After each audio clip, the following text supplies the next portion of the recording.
Noong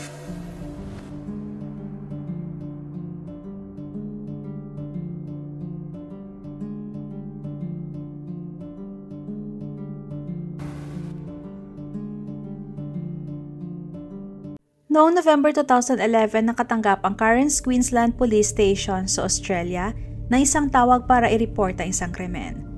Ang tumawag ay isang lalaki na sobrang nag-aalala dahil ang kaibigan niya na isang Chinese na babae ay halos isang linggo na niya hindi makontak. Makailang beses umano niyang tinawagan ng kaibigan pero hindi nito sinasagot ang kanyang telepono. Bago pa man siya nagdesisyon na tumawag sa mga pulis, ay pinuntahan muna niya ang bahay ng kaibigan. Ngunit ang humarap sa kanya ay ang mister ng kaibigan na si Klaus Andres, 68 years old. Ayon kay Klaus, nag-impake ang kanyang misis ilang araw na nakakalipas at umalis nang walang paalam. Doon na siya tumawag sa mga pulis. Ang nawawalang babae ay si Li Ping Kao o Karen na nagmula sa China. Nagkakilala sina Klaus at Karen noong 2006 sa online.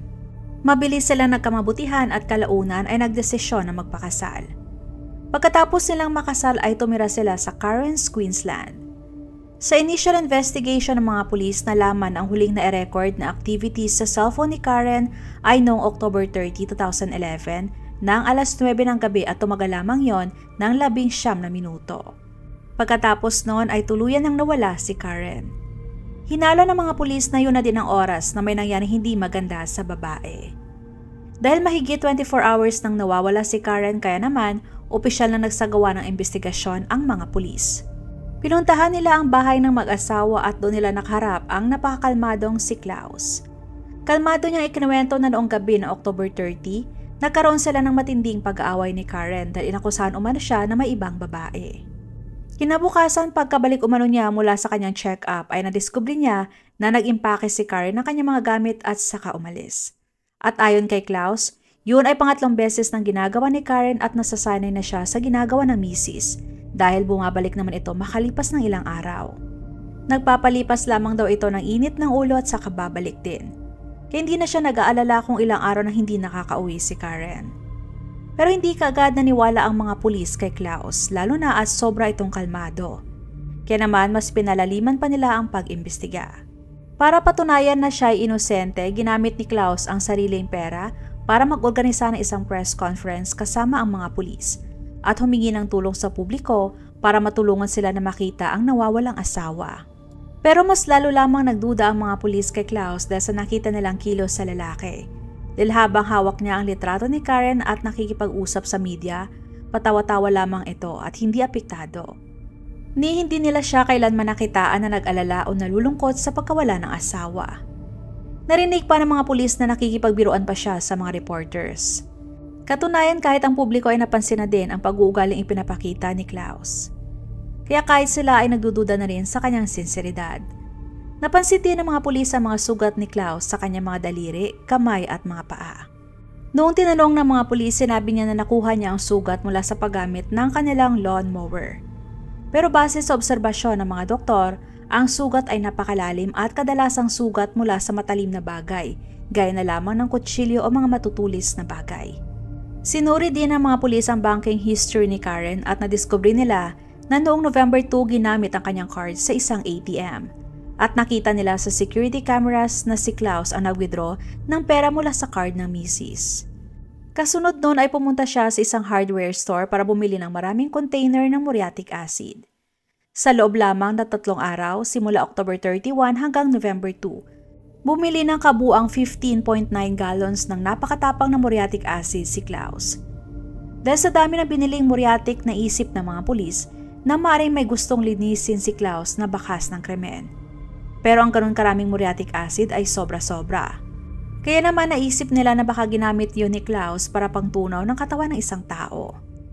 Nagkaroon ng linaw ang investigasyon ng may isang kapitbahay ang nagbigay ng pinakamahalagang impormasyon. Ayon sa taong yon, gabi ng October 30, narinig niya na nag-aaway mag-asawa at mukhang nagkakasakitan pa. Malakas na sigawan at kalabog ang kanyang narinig. Ilang saglit lamang ay biglang tumahimik pagkatapos ng isang napakalakas na sigaw mula kay Karen. Dagdag pa ng kanilang kapitbahay, madalas nilang naririnig na nagsisigawan at nag-aaway ang mag-asawa at naging normal na yon para sa kanila, kaya hindi nila ito binibigyan ng pansin. Pero ang pinagtataka niya dahil hindi itinapon ni Klaus ang laman ng basurahan sa karaniwang pinagtatapunan nila ng basura. Sa halip ay ibinuhos niya ang laman nito na likido sa storm drain sa harap ng kanyang bahay. Kasunod noon ay nakita niya na maingat na hinugasan ni Klaus ang trash bin. Matapos ng nakuhang impormasyon, kaagad na nagsagawa ng investigasyon ng mga pulis sa drainage na sinasabi ng kapitbahay nila Klaus. Noong November 20, nakakita sila ng dental bridge na mayroong 6 na ngipin sa loob ng drainage. Pagkalipas ng ilang araw ay nakakita ulit sila ng 4 pa na mga prosthetic teeth. At matapos mapacheck sa doktor na kumpirma na ang lahat ng 10 ngipin ay kay Karen, na ipinagawa pa niya nung siya ay nasa China. Pero hindi muna nagsagawa ng aksyon ang mga pulis. Nagsagawa muna sila ng experiment. Bumili din sila ng 15.9 na galon ng muriatic acid at ibinuhos sa isang malaking trash bin. At saka bumili din sila ng laman ng baboy na katumbas ng timbang ni Karen. Araw-araw nilang hinahalo ang laman ng container at makalipas ang halos 1 linggo, halos tuluyan ng natunaw ang laman ng baboy. At ang itsura ng natunaw ay halos kapareho sa kung ano ang nakita nila sa drainage. Sa panahon ng investigasyon, nalaman din ng mga pulis na pasekretong inilipat ni Klaus ang welfare payment ni Karen.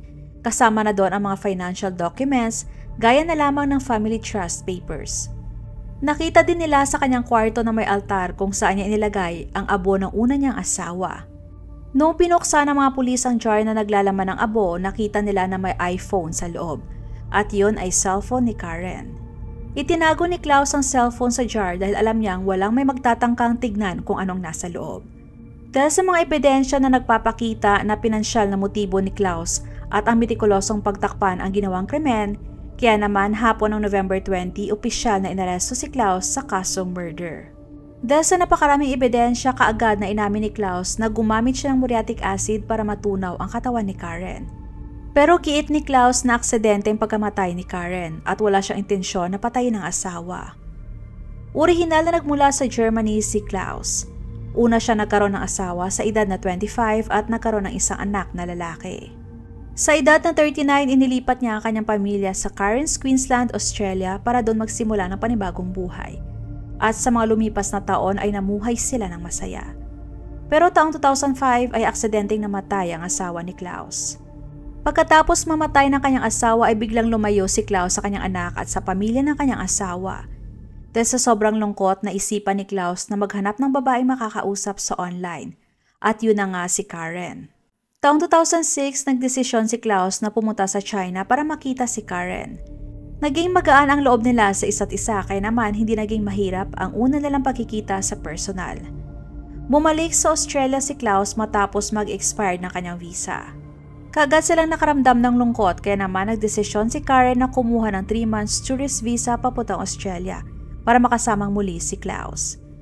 Nakumbinsi ni Klaus si Karen na magpakasal at manatili na lamang sa Australia. Sila ay ikinasal noong November 26, 2006. Bago sila nagpakasal, dinala pa ni Klaus si Karen sa Sydney para bisitahin ng isang kaibigan. Noong nakausap na ni Klaus ang kaibigan, halos hindi ito pabor na magpakasal siya kay Karen. Dahil para sa kanya, ang pagpapakasal ng mga Chinese sa katulad nila ay para lamang makakuha ng visa, magkaroon ng maraming pera at para magkaroon ng oportunidad na madala ang mga kamag-anak sa Australia. Hindi man ipinakita ni Klaus na nag-aalala siya sa sinabi ng kaibigan pero nakaapekto naman yon sa kanyang pag-iisip. Kaya naman isang araw matapos silang maikasal, nagpagawa ng kasulatan si Klaus na kung hindi aabot sa 3 taon ang kanilang pagsasama bilang mag-asawa, walang makukuha si Karen na kahit 5 mula sa kanya. Kung tatagal naman sila ng 3 hanggang 10 taon, maaring mamana ni Karen ang 5% ng mga asset. Kapag lumagpas ng 10 taon, 20% ang makukuha ni Karen. Nag-aral din si Karen ng English at sumali din siya sa mga Chinese community activities. Nakakuha na din siya ng driver's license at permanent residency. Nagawa din ni Karen na makakuha ng welfare care benefits para umano sa pangangailangan ng mister niya na madalas sumasakit ang likod. Ang nakukuhang pera mula sa benefits ay sapat na para makover ang pangangailangan niya kada buwan. Pero kahit na sinisikap ni Karen na hindi umasa sa mister, may pagdududa pa rin sa isip ni Klaus. Noong August 2009, bumili si Klaus ng bahay para sa kanila ni Karen. Pero ipinangalan ni Klaus ang bahay na yon sa kanya lang at hindi kasama si Karen. Kasunod nun ay nag-deposit din si Klaus ng 130,000 Australian dollars sa joint account nila ni Karen para siyang gagamitin nila pareho. Taong 2010, inasikaso ni Karen ang pagpunta ng kanyang anak na lalaki sa Australia mula sa unang mister, na hindi nagpapaalam kay Klaus. Nalaman lamang yun ni Klaus isang araw bagong pagdating ng anak ni Karen. Nagulat pa si Klaus dahil wala siyang kaalam-alam na may anak na pala si Karen. Mas lalo pang nagalit si Klaus dahil ginamit ni Karen ang kanilang pera para i-sponsor ang green card application ng kanyang anak. Sa kabila ng babala ng kanyang kaibigan, nakaramdam si Klaus na trinaider siya ni Karen, na siya naging sanhi ng kanilang matinding pag-aaway. Dahil sa nangyaring pag-aaway nila ay humingi ng tulong si Karen mula sa isang Chinese din na kaibigan para makaalis siya sa bahay ni Klaus. Pero makalipas ang ilang linggo ay bumalik din siya sa bahay nila Klaus kasama ang kanyang anak. Kahit na muli sila nagkaayos, nasira na ang tiwala ni Klaus sa asawa dahil sa ginawa nito. Nag-iba na rin ang tingin niya kay Karen at sa motibo nito. Unang bahagi ng 2011, kinausap niya ang isang abogado para protektahan ang kanyang mga pagmamay-ari. March 16, inilipat ni Klaus sa pangalan ng kanyang anak ang kanilang bahay at ang beneficiary sa lahat ng kanyang mga ari-arian ay inilagay niya sa pangalan ng kanyang apo. Kahit na hindi na nakapangalan ang bahay kay Klaus, hanggat siya ay nabubuhay, doon pa rin siya maninirahan sa bahay na yon. Ginawa yon lahat ni Klaus dahil nawala na siya ng tiwala kay Karen. Simula noon ay napapadalas na rin ang kanilang pag-aaway at mas lumalala ang kanilang pagsasama. October 2011, nagkaroon ng argumento sina Klaus at Karen dahil sa pag-withdraw ng pera mula sa kanilang joint account. Pero makalipas ang ilang araw ay muli na naman silang magkaayos at parang walang nangyari. October 28, 2011, aksidenteng nabuksan ni Karen ang laptop ni Klaus at nakita niya na may email ito mula sa isang babae na nagngalang Diane. Kaya naman sobrang nagalit si Karen at inakusa ng mister na ng bababae. Pero mariing itinanggi ni Klaus ang akusasyon ni Karen. Si Diane ay isang Thailander at nagkakilala sila ni Klaus noong unang beses na umalis din si Karen sa kanilang bahay dahil nag-away sila ni Klaus. At bumalik muna siya pansamantala sa China ng ilang buwan. Sa mga oras na yon, si Diane ay nagbakasyon lamang sa Australia dahil ikinasal ang kanyang kapatid sa isang Australiano at ang isang kapatid niya na lalaki ay nasa Australia din at nakatira sa Cairns, Queensland. Sila ay nagkakilala ni Klaus nung minsang isinama si Diane ng kanyang kapatid sa casino kung saan ay nandoon din si Klaus noong mga araw na yon. Inimbitahan pa ni Klaus si Diane na pumunta sa kanyang bahay at doon na nagsimula ang kanilang relasyon. Makailang beses na pumunta si Diane sa bahay nila Klaus at napansin niya na may damit pang babae sa kwarto. Pero ayon kay Klaus, damit yon ng kanyang yumaong asawa. Ang hindi alam ni Klaus na nagsisinungaling din pala sa kanya si Diane dahil may asawa na si Diane at may anak din na lalaki sa Thailand. Noong nakausap ng kapatid ni Diane si Klaus, sinabi pa niya kung gaano siya kagalit sa mga Pilipina at Chinese na babae dahil pera lang umanong habol sa mga lalaking puti o mga foreigners. At sanay na sanay umano naman loko at manlinlang na mga lalaki. Pero naniniwala umano siya na iba si Diane dahil si Diane ay babaeng mapagmahal, malambing at matalino. Sinabi pa niya sa kapatid ni Diane na may balak siyang pakasalan ang babae kahit na hindi pa sila divorce ni Karen. Bago pa man makabalik si Karen sa Australia, natapos na rin ang bakasyon ni Diane at bumalik na rin sa Thailand. Pero nagpatuloy ang kanilang komunikasyon ni Klaus sa pamamagitan ng email. Sa kanilang mga emails ay makikita kung gaano nila kamahal ang isa't isa at namimiss. Pagkabalik ni Karen sa Australia ay panay-away pa din nila ni Klaus tungkol sa pambababae nito. October 30, 2011, muli nag-away ang dalawa at hinihingi ni Karen ang kalahati ng bahay. Pero sinabi ni Klaus na hindi niya pagmamay-ari ang bahay. Doon na nagwala si Karen at pinaghahampas niya si Klaus. Hanggang sa nasugatan na niya si Klaus sa kamay at mukha. Ayon sa testimony ni Klaus, sa mga oras na yon ay naitulak niya si Karen ng malakas para madepensa ng sarili. Kasunod noon ay pumunta siya sa kanilang kusina para hugasan ng kamay na may sugat. Nang biglang umano niya narinig ang isang malakas na tunog. At nung lumingon siya, nakita niya si Karen na nakahiga na sa sahig at hindi na gumagalaw. Nataranta si Klaus at tinawag ang pangalan ng asawa. Noong nilapitan niya si Karen ay nakita niya na may lumalabas na dugo sa kanyang tenga at ang mas malala pa, wala ng pulso si Karen. Ganon kabilis ang nangyari. Noong nakumpirma na hindi na humihinga si Karen, kaagad na kinuha ni Klaus ang kanyang telepono at sinubukang tumawag sa emergency services. Pero mabilis din niyang kinansela ang tawag dahil nakaramdam siya ng sobrang takot. Dahil alam ni Klaus na walang maniniwala sa kanyang kwento. Sigurado siyang magiging pangunahing suspect sa nangyari kay Karen. Kaya imbis na tumawag sa emergency services, hinila niya ang katawan ni Karen malapit sa kanilang dining table. Pagkatapos ay nilagyan muna niya ng benda ang kanyang mga sugat sa kamay bago binalikan ang katawan ni Karen. Hindi alam ni Klaus kung ano ang kanyang gagawin. Kinagabihan ay binalot niya ng tuwalya ang katawan ni Karen at bumalik sa kanilang kwarto. Pero hindi siya makatulog. Hindi rin niya alam kung anong kanyang gagawin at sobra na siyang balisa at natataranta. Noong binalikan niya ang lugar kung saan natumba ang asawa ay nakita niya ang puting cream na kamukha ng salad dressing. Doon niya naisipan na maaring nadula si Karen dahil sa salad dressing at nabagok ang ulo. Sa kasunod na araw nag-iba na ang mga kilos ni Klaus. Sinimulan niya ang kanyang araw na parang normal lang at walang nangyari. Nag-shave at naligo si Klaus. Kasunod noon kinuha niya ang malaking yellow trash bin mula sa kanilang garahe. At ipinasok niya ang katawan ni Karen at tinakpan pansamantala at ibinalik sa kanilang garahe. Kasunod noon ay nag-withdraw siya ng pera mula sa card ni Karen at bumili ng napakaraming muriatic acid. Hindi tinanggap ng mga jury ang testimonya ni Klaus tungkol sa aksidenteng pagkamatay ni Karen. Dahil nalaman din nila ang kanya naging aksyon matapos mawala ng asawa, base na rin sa obserbasyon ng mga pulis at ng publiko. Nalaman pa ng mga pulis na ginamit niya ang cellphone ni Karen para i-miss call ang mga kaibigan nito para magmukhang buhay pa ang asawa. Pasikretong gumawa din si Klaus ng sulat na humihiling na ilipat ang pensyon ni Karen sa kanyang account. Kahit matapos mamatay ni Karen ay ginaya pa niya ang lagda nito para gumawa ng mga request sa mga mahahalagang dokumento.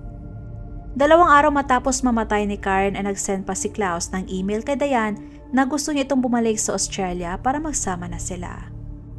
Taong 2013 napatunayang guilty si Klaus sa kasong murder at siya ay sinentensyahan ng life imprisonment na may posibleng parole pagkatapos ng 15 years. Please support po my second channel na Usaping Krimen. Salitan ang pag-upload ko sa kada channel kaya kung gusto niyo na makapanood ng crime story araw-araw, maaari lamang po na i-check ang bawat channel para sa mga panibagong videos. Maraming salamat!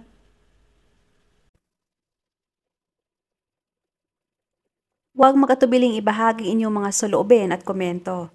And please huwag kalimutang mag-like and subscribe sa aking channel kung hindi mo pa nagagawa. Magkita-kita tayo ulit sa aking susunod na video. Maraming salamat!